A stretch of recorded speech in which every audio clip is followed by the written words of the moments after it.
This MLB season, FanDuel's Dinger Tuesday is back. And this year, all customers get a profit boost to bet home runs every week. So gear up to go yard all season long on FanDuel, America's #1 sportsbook. 21 plus and present in select states. Opt-in required. Bonus issued is non-withdrawable profit boost tokens. Restrictions apply, including any token expiration and max wager amount. See full terms at FanDuel.com/sportsbook. Gambling problem? Call 1-800-GAMBLER. 5 is going to be the important number for today. Sarang, our producer, has just told us that the 5 lights are out. And 5/10 is the gap between Lando Norris and Charles Leclerc. And then there's distance between the others. It does not add up to me. And for context, this is a fan who hasn't watched the race, or the qualifying in this case, learning from someone who has and has analyzed all the data. So tell us, Kunal, how is Lando Norris half a second ahead of everyone, and why is he back in the championship? Very interesting. This is the start of my monologue. Welcome to my monologue F1 podcast. But okay, you guys remember that's what it initially started out as. It did, and then we all joined into the fun. Absolutely, and I'm so glad you guys joined into the fun, adding all the perspectives, all the narratives, all the various lenses that y'all watch the Formula One sport, business, political landscape with. So thank you very much for that, for having fun with me on the Inside Line F1 podcast since 2010. Wow, it's been a while. But so what's Lando Norris up to, and why is this poll so crucial? For everyone who has seen the 2 live streams we did before the qualifying, the key part is McLaren is working hard to bring upgrades or updates to the car or parts of the car which help Lando get a better feel of the car. If everyone who's been tracking what Lando Norris has been doing, he's saying the car's doing things that I don't have a feel for, and it's unpredictable, and that's largely in the front, with the front axle as we call it, which means that when he's trying to push and he's braking for a corner on a particular lap, the car's doing something, and then the next lap it's doing something else altogether, which is why he's unable to take it to the limit, right? So McLaren is bringing new suspension geometry parts, which Oscar Piastri is deciding to not use because he's clearly comfortable with the 2025 car. But Lando Norris is choosing to use. They brought one in Canada last race. They brought one this race weekend as well. And Lando actually said a few things which tells us that, wow, he's actually enjoying himself. Firstly, after the qualifying was done and he got pole, he's like, yeah, it's good to know that the old me can be back sometimes. Sommelier, it was so heartening. I'm sure he's also having those battles fighting himself. Then in the official press conference, Lando said, I know what I can do when I feel the car the way I did today. And this is what I need to do for the 12 races that remain, whatever number of races that remain. He says, does this mean I'm back? I don't know, but I'm back to feeling the car the way I would like to. I just need to do this more consistently. And then he also added, the ever honest that Lando is, he also added that this is also Austria, a circuit I love to go at. And he said, if there was any circuit I wanted to, try having a go at to see if I actually can feel the car, it's Austria. So now we just have to see if the variable shifts when we go to Silverstone next week. But that's where I think this is where the 2025 F1 battle could really well start between Norris and Piastri. But I find the word back very interesting. Because we all face this in our daily lives. We all do some sort of work, and some days are better than the others. But the other days, we're not scrutinized by all of the world's media. So we're not questioning if we've truly lost it or not. In the case of Lando Norris and all the Formula One drivers, in fact, all elite athletes out there, every single performance is scrutinized on a daily basis. So you're constantly left wondering, have I got it? Have I still got it? Am I the best version of myself? That's the performance business for you. And today, we saw a performance from Lando Norris. 5/10 is amazing. Sure, you might say McLaren favorable circuit, higher track temperatures, so that eliminates the Red Bulls from the mix because the car doesn't quite fit in their operating window, which is very narrow, as we all know, and so on and so forth, whatever you might say. But 5/10, and that includes the gap to his teammate, Kunal. His teammate was very comfortable with the old spec of the car, but Oscar was 5/10 away. The number still feels so hard to make sense. 5 tenths across 11 corners only. Not even 11, because if you remove all the high speed flat out corners, you're down to just 7, 8 corners on the 7, yeah. circuit. Yeah. But so the other caveat here is Pierre Gasly did what every sailor loves to do, which is pull out a perfect 720 on the final lap of his Q3 run, final corner of his Q3 run, which actually spoiled the fast Q3 runs, the final Q3 runs for Max Verstappen as well as for Oscar Piastri. Okay. Even then, though, Kunal, even Hmm. then, Piastri in his first run, from what I saw, only 2.5. He was 2.5 tenths of a second behind Lando. Yeah. Even then, I'm just offering context. I'm not Hmm. saying PS3 or Max would have taken the pole away. I think the pole was Lando's to take. No denying that. But just offering context that two key players were taken out of the equation because of a yellow flag. Red Bull, by their own admission, said that Max would have been 104.5 or thereabouts. So he would have been P3 on the grid, is what they claim. Okay. Which is where you saw Piastri, Hamilton sort of lined up, and Oscar Piastri all weekend long has actually been 1.5 tenths, so 0.15 away pretty much every session. But you could argue that maybe Oscar was just leaving it for a full beans final flourish in qualifying on Q3 to at least get closer to Lando Norris. I'm not taking anything away from Norris, just like I said, telling you how a commentator would or should say, right, Samuel? Since you're preparing. I'm preparing very much for my F1 commentary gig tomorrow, where I'm trying to fit into Samuel Arora's big airy shoes. But I realize that's difficult, so I'll just bring my own pair of shoes. So everyone in India, tune into Fan Code. If you watch the Hindi commentary broadcast, there will be Chetan Narula leading the commentary, and I'll be backing him up. I'm just keeping the seat warm till Samuel returns for Silverstone. Let's have 3 seats. I like the idea even more so. Let's have. Hey, I feel bad for Luca Cortez. So I like the idea of having. Does anyone remember the name Luca Cortez now, or was that movie too forgetful? I think it is forgettable. Sorry, but yeah, no, it'll be phenomenal. I can't believe that I'm going to be missing watching it live. But yeah, for all of you folks who can watch it live, please do. It'll be a lot of fun. We have comments though. We have Praveen sending in the first comment of the evening saying Lando had a clear pace advantage this weekend. He still would have been 0.15 to 2 tenths ahead of everyone else. And to add more context to that, I just did some digging. Lando's qualifying lap today was 4 tenths faster than what Max Verstappen did here last year. Is this the first time we've gone to a sub 1 minute 4 lap at Austria? Like, it's a question for F1 Stats Guru, who's going to be listening for sure. But yeah, it's a phenomenal lap. I think it is probably the fastest lap that we've seen around Austria. At least that's what I think. If I can just check what the lap record is, which is usually what we end up checking, right? Oh, you have the printed document. Yeah, I have the printed document now. Oh, that's crazy. It's 70 pages. Yeah. No, I mean, yeah, but last year we did a 104.3. The year before that was also 104.3. The one year before that was 103.7. And then the fastest was actually Bottas 102.9 in 2020, because, yeah. Anyway, so 102.9 is as quick as we've 102s. But sticking to Lando's pace advantage and sticking to the gap, it's the largest qualifying gap we've had all season.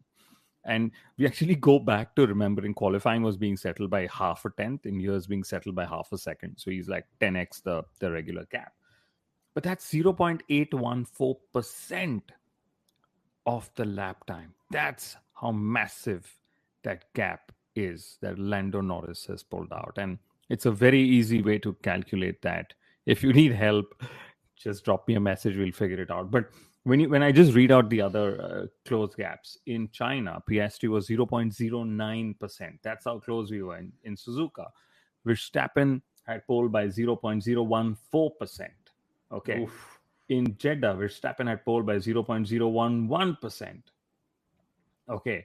So that's how just the gaps have been. But I must admit that since Imola, Okay.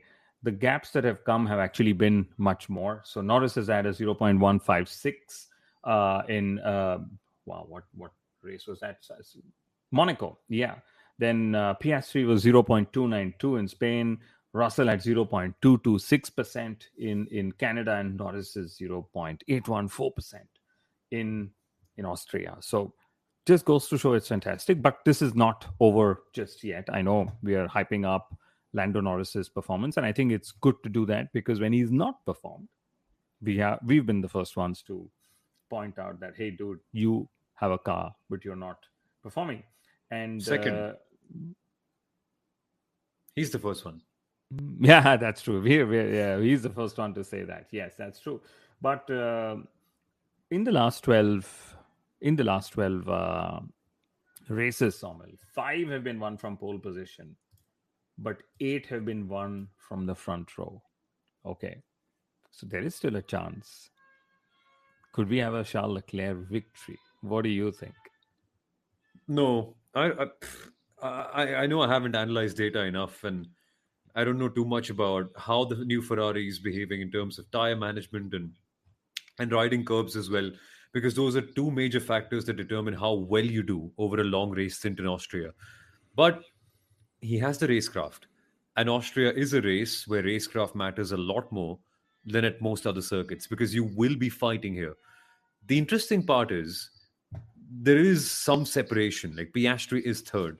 I just want to see how quickly he disposes of Leclerc because then we might have a fight. And in that case, my prediction I believe will still come true that Oscar Piastri might end up winning this race from a Lando Norris pole position. Because let's be honest, Kunal, we've seen this happen so many times. Combat, fuck, look at me bringing this word again. Combat is expected in Austria. It's something that very common. You don't need a different floor for it. You don't need to fall in love with your technical director and ask her to make a different floor for it. But it is something that we have seen time and again. That whole run from turn one, turn two, turn three, it's something that enables drivers to go pick a fight. And when that situation comes in, I know I'm picking Leclerc and Oscar Piastri over Lando, even though Lando has seemed like the more confident driver. Yeah, I think confident driver, and I think even the fact that knowing that he's finally getting a car, he can get that feel. Let's remember in Canada, Lando chasing Oscar, Lando was quicker in that race at that point of time. So it's not that Lando's race pace is something we can rule out either. But the Yep. good point is that we don't know; it's unpredictable. The only thing we know is it's actually a McLaren versus Ferrari up in the front. 2 versus 2. That's how they're going to go because Lewis Hamilton put it fourth, Leclerc put it second, Piastri's third, but Lando's, of course, um, first. And I would love to see how they even engage in strategy. The Ferrari pit wall is actually going to be under immense stress to make sure they get the right strategy. And Lewis Hamilton was very very praiseworthy of his team. He said we were one of the best ones out there when it came to execution in qualifying today. And Sawmill, largely we've always been told that Ferrari just needs to qualify better, start higher up the order, and they will get better results, right?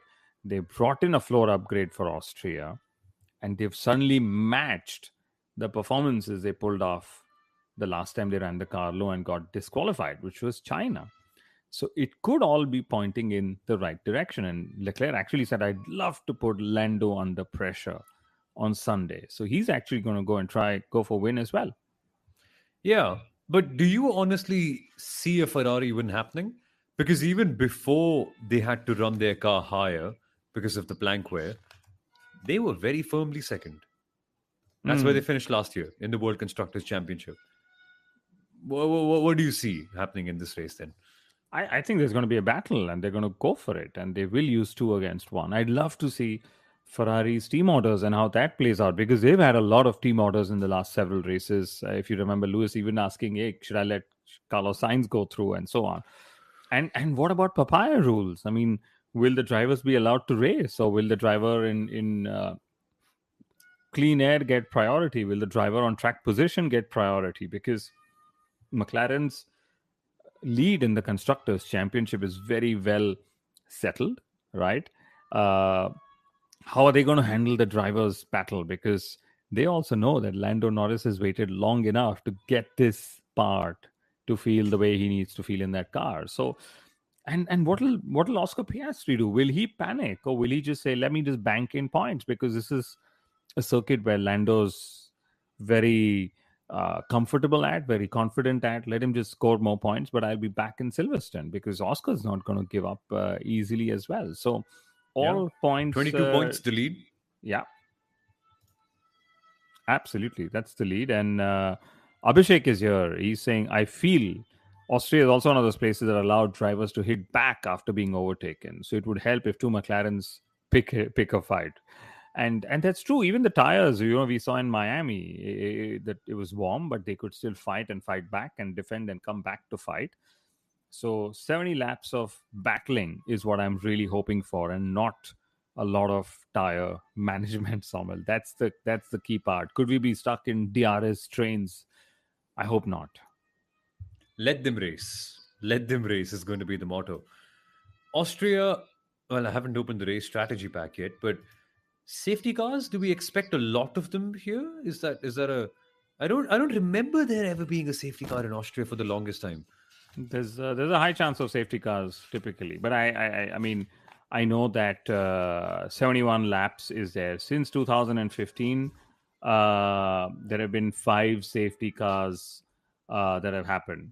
Okay, so no red flags though, and several VSC deployments as well. So, and there was one instance where there were more than 3 safety cars per race. So there's a lot that can happen in Austria. But why, while we look forward to the race, it's time to still look back for some of my favorite stats, and this is where it's I love it. So Pierre Gasly has been Q1, Q3, Q1, Q3, Q1, Q3 in the last 6 races. So he's either knocked himself out in Q1 or he's made it all the way up to Q3. That's what's happened. Liam Lawson has Where do you find this outqualified. stuff from, man? Liam Lawson has outqualified not just Isaac Hadjar, but Max Verstappen as well. Okay. Having said that, Yuki Tsunoda, who got eliminated in Q1, was just 2.5 tenths away from Max Verstappen, who was, I think, 8th at that time. So he was not too far away either. And the top 15 in Q1 was split by just 6 tenths. And I think that's complete madness. And for a driver who I really love and respect, Nico Hulkenberg, he made a mistake at turn 4, put a wheel on the grass, lost some time, got out in Q1. Gabriel Bortoleto made his first Q3 visit of the season. He was in the top 10 in FP1, 2, 3 Sommel, so very happy to see him actually deliver a Q3 performance. But crucially, Nico Hulkenberg has had 8 Q1 exits, which is the most number of Q1 exits for any driver on the current grid in Formula One. Can you imagine the driver who scored all the points for Sauber, but has had 8 Q1 exits? Barring Sunny Hayes. Barring Sunny and I don't know, JP Joshua Pierce, whatever. Yeah. But And I find that very interesting because Nico was the one performing in the last couple of races, and in those races, we required, I say we on behalf of Sauber, but they required a lot of consistency in tire management and a sharp brain to manage the changing circumstances. Now, Bortoleto on pure pace has obliterated Hulkenberg. Sure, he made a lockup and that turned out to be very costly. But hearing that he was in the top 10 for all the sessions and then getting P8, wow, that's unbelievable. And also unbelievable to hear that Liam Lawson has only outqualified Isaac Hadjar for the second time in their 9 races together, which is crazy. And Abhishek has a comment on that, saying Hadjar may be trying not to go too fast too soon in case the Red Bull seat comes calling. Yes, sir. That is exactly that. That is exactly what we were discussing last night, weren't we? That if Red Bull do indeed end up losing Max Verstappen, they shouldn't get Hadjar. They should probably get George Russell. But yeah, it's I love these points because everyone's been hyping Hadjar, and suddenly comes Liam Lawson, and we Racing need Bulls. that. Yeah, and Racing Bulls was so pleased. They came on the radio and they said, "Well done, mate. We're also happy for you. You've worked very hard on your way to get that result. Let's make it stick." And love it, right? I mean, this is what we watch Formula One for drivers to actually, succeed. And talking of drivers who didn't succeed today, Lance Stroll 7th Q1 exit of the season, Esteban Ocon 17th, the 6th Q1 exit, and Carlos Sainz in 19th, the third consecutive Q1 exit of the season. Wow, strange, but You crucially, didn't have to mention it. crucially, all rookies made it through to Q2 today. And Q1, nobody actually complained of traffic. Usually that's one of those challenges in Austria. Short lap, everyone wants clean air, etc. Or they want to pick up a tow, but nobody actually was complaining of traffic. And Max Verstappen gave a tow to Gabriel Bortoleto saying he's having a great weekend. I thought I'm not going to make it anyway, so why don't I just give him a tow? I love that guy. Great. I'm so glad you steered the conversation away very quickly. What about what are Williams racing this weekend? Oh, I thought Carlos had an appendix surgery. No, he's not around. He's not around. Is he? He definitely isn't. But actually, very, very surprising to see that Williams got beaten by an Alpine, by a Racing Bull, and a Sauber. At one point, we thought we had a very clear and defined midfield. But that's not the case anymore. And that is phenomenal. And for the race, that opens up so many possibilities, doesn't it? Because Lawson, we know, is someone who loves to keep his elbows out. The Haas drivers, who you would normally expect to go on the alternate strategy and go long and do the other stuff, they're further back. And they are going to try those shenanigans again. I wonder how Sauber play things out. This time, they won't have the extra soft compound tire that Hulkenberg has been using, put into good use recently. And on top of that, you've got Albon very closely behind, who will have an extra set of soft compound tires. So that midfield, Kunal, is going to be a very combative midfield. And I really like the sound of that. And that's what Nico Hulkenberg did the last couple of races, right? He went out in Q1, saved all those softs, used it in the race, and scored points. But let's get to bold predictions, Samuel. But okay, just 1 second before we go to bold predictions. Very interestingly, Lewis Hamilton actually lost P2 in the last sector. He said he could have actually qualified higher. He said the rest of the lap was very, in his words, strong, super strong. So you can imagine when Lewis Hamilton also feels comfortable in that Ferrari. So is he on your bold podium prediction, Samuel? No. No. Oh, no. Oh, no. He was the one who caused the grass fire today, by the way, which is fine. There's a grass fire today. Wow. Yeah, there was a red flag with the grass fire. And it wasn't because of the cars creating sparks on track. It was because a car drove off track to create the spark. So couldn't have been more obvious is what the FI said. But okay, my bold prediction, since you are now really giving this a thought, I would say I think we're going to be 3 different constructors on the podium. And I think Lando Norris is actually pulling a lot of points on Oscar Piastri tomorrow. There was just some level of confidence in that dude today and yesterday and in the conference today. I think that's what's happening. 24 minutes in, what do you think is happening? I'm going to ask you to elaborate on how. How do you think we're going to get 3 different constructors? Because that clearly means that something's gone wrong for one McLaren and one Ferrari. I wonder. I don't think it's just gone wrong. I just think in race pace, it's easier. It's a track where it's much easier to overtake. It's a track where strategy usually means just getting clear track position if you can, or running as optimum stint length as you can, because you can always make the overtakes. For example, if you go longer but you create that lap, the tire delta to your rivals, you can come out and pull off an overtake. And yeah, so I think it's going to be 3 different teams on the podium. I don't rule out Max Verstappen yet. And maybe, I mean, it's actually the worst place for Max, like we've been saying, because imagine he's going to start 7th and he's got to overtake all those cars to score points or more points. And could he just end up picking that penalty point? Don't say that. Not at the Red Bull ring. That'll be crazy. It'll be fun to walk into the Red Bull office next week and see what the mood over there is going to be like after all of this. But prediction time for me. I'm going to keep backing Oscar Piastri to the hilt. But I do acknowledge the fact that a confident Lando Norris is an unstoppable Lando Norris. But I'm going to carry on with my prediction. So Oscar for the win. I I think Lando's second, but I will go back on my word. I think if it comes down to Leclerc and Lewis, which I think it will come down to, I really feel Lewis has a ninth gear that no other driver does in race pace, especially, and it's also Silverstone season, so maybe we see the Silverstone before Silverstone. I don't know. So I'm going Lewis for the podium tomorrow.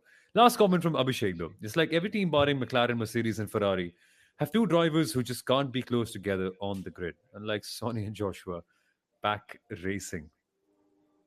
Spoilers. You're giving away spoilers. Very naughty of you.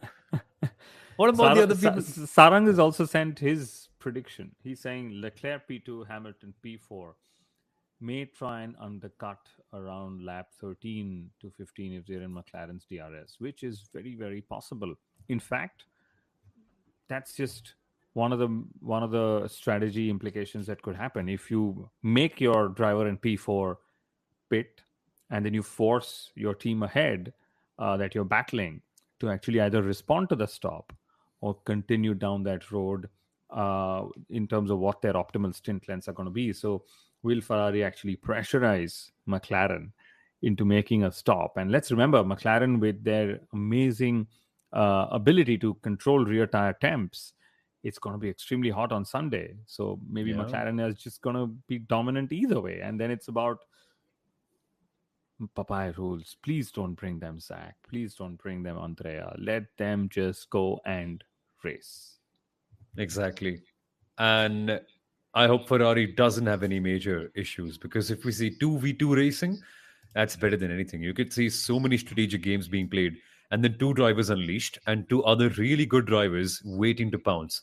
They could be in any order. It could be Lewis Hamilton first, Oscar Piastri second, Lando third. Look, it could be anything, but that's the fun of it all. And that's why we're all going to be watching. Almost all of us. I won't. Unfortunately, I'll have to go back and watch the highlights. But you guys should. And as we discussed earlier, Kunal's going to be making his Hindi commentary debut. In fact, commentary debut full stop tomorrow on the Fan Code Hindi broadcast along with Chetan Narula. So make sure you check that out, guys, if you're watching in India. But if you're watching in other countries around the world and if you don't speak Hindi, perfect. Still watch the race. Still come back. We'll be right here discussing the race. I won't be, but we will make sure that there's a show going on. It will be a lot of fun. Make sure you subscribe to the Inside Line F1 podcast. Click on the bell notification so that you know when we go live next and enjoy the Grand Prix tomorrow. Take care, everyone. Bye bye.